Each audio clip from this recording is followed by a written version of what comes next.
Hey, what's up? This is now the single best deal in all of audio, and I don't even think it's close. They've dropped the price of this headphone down to $269. This makes this cheaper and better than Sundara in multiple ways, which was my go-to recommendation for $300. It also punches above that price and beats everything below that price. This used to be priced at $500. 2 years ago, I reviewed this headphone at $500 and considered it the best $500 headphone. So we have the best $500 headphone that I prefer over most of Hyphenman's lineup actually, down at $269, which is absolutely a steal and worth jumping on. And I don't actually think that this is promotional pricing either. I think that this is just the price, which is insane. What's interesting about this headphone is that this ends up being one of the warmer Hyphenmans that exist out there. And if you're really sensitive to treble response, you actually probably won't like their higher end lineup, things like their Arias, things like their HE1000s. But what has always been great about the XS is that it's still a very active and detailed sounding headphone. That's one of the best characteristics about it, is it manages to not be bright, but also sound very, very crispy and clean. Before I knew about the price of this, the way I would view the market was basically Susvara at the price was kind of the plateau of good headphones for that price. And they didn't get much better until you spent a lot more money, things like $500, because certain headphones like this one would start to open up. And only a couple headphones at $500 and up were really beating that, and most of them were not beating it in a substantial way. But this circumvents that completely. And now I fully believe that you can get a real genuine taste of what real high-end sound sounds like, things that cost thousands of dollars.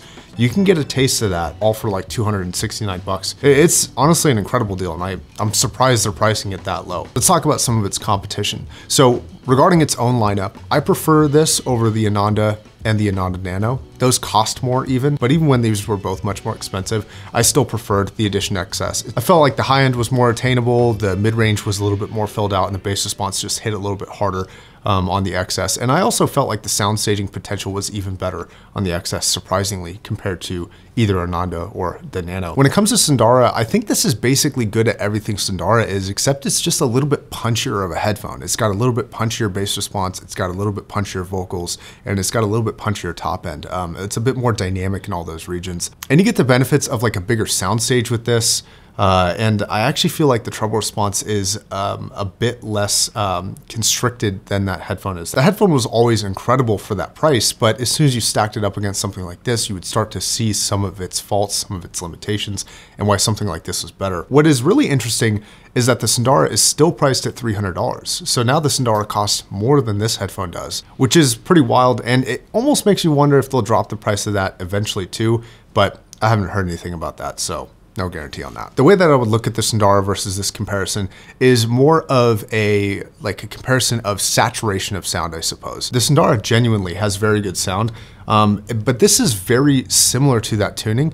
It's just a little bit better in almost every category. So outside of personal comfort, I think it's very hard to make an argument for Sundara, except for if you like the specific way that does treble, though I think they go back and forth pretty well. Treble is an area where everybody's so sensitive to their own regions that you could have a definite preference for Sundara over this, but you could also have a definite preference for the XS over the Sundara for treble too. But I think mid-range, sound staging, and bass, the XS is a clear win. Oddly enough, this represents probably the biggest market shakeup and value shift in headphones since, in my opinion, the 6XX came out at its original, I think, $180 price. People went absolutely apeshit for that headphone. If you've been waiting to pull the trigger on like a real value to come up, I truly think that this is it. This is probably the next biggest step, and it really makes me reconsider a lot of things, like value of their current lineup.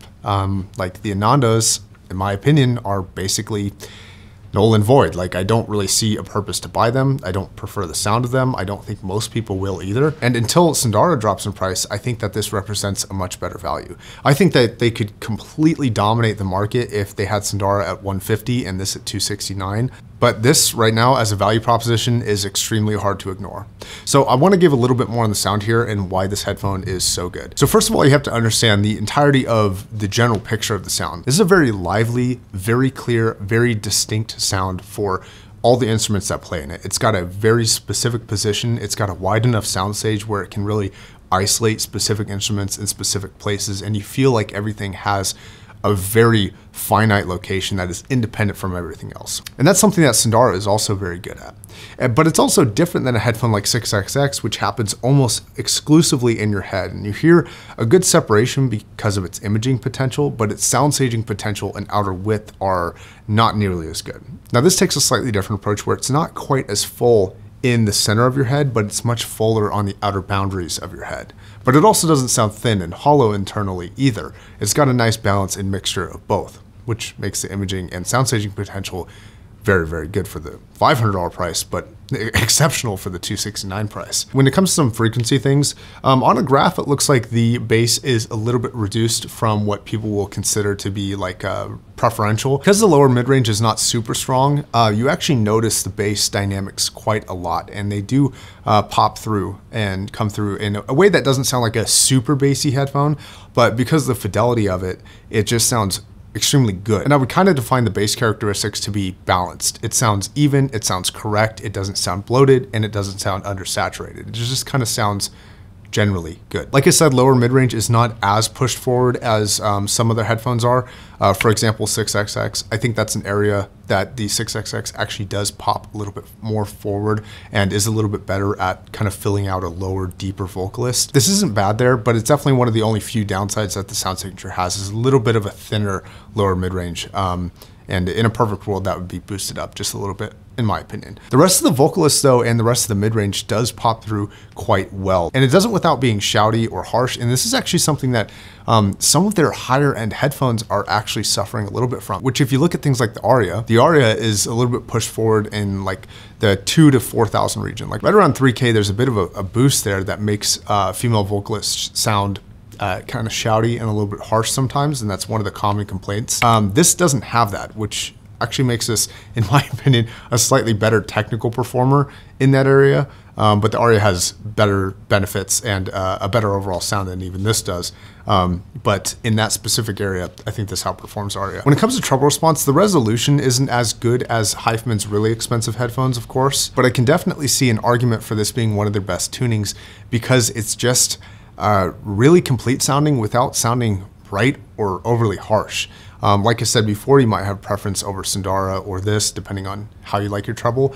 But yeah, it's just a very well-performing headphone. Okay, so I have some extra thoughts that don't really fit into any one particular category. Because of the price because the sound staging and the imaging potential, the bass response, just the general sound, because of all that, this ends up being an excellent gaming proposition as well. Like if you wanted to just get one headphone that is good for gaming and good for music, this would probably be my pick for this price range. Another good $300-ish headphone is the R70X Refine. And this is a much better musical headphone than that is. It's much better at playing music, in my opinion. But I do think that the edge to gaming goes to the R70X Refine. But this is definitely excellent for both, which is impressive. And it definitely makes me consider this as a serious gaming option. At $500, it was a little bit too steep for gaming because you could get like one really good gaming headphone, like a 3.8X for about 200 bucks. And you could get a really good audiophile headphone like a Sundara for 300 bucks. And that would kind of, you know, equate to this, but you'd be covering both your bases and doing the gaming thing a little bit better with a microphone and stuff.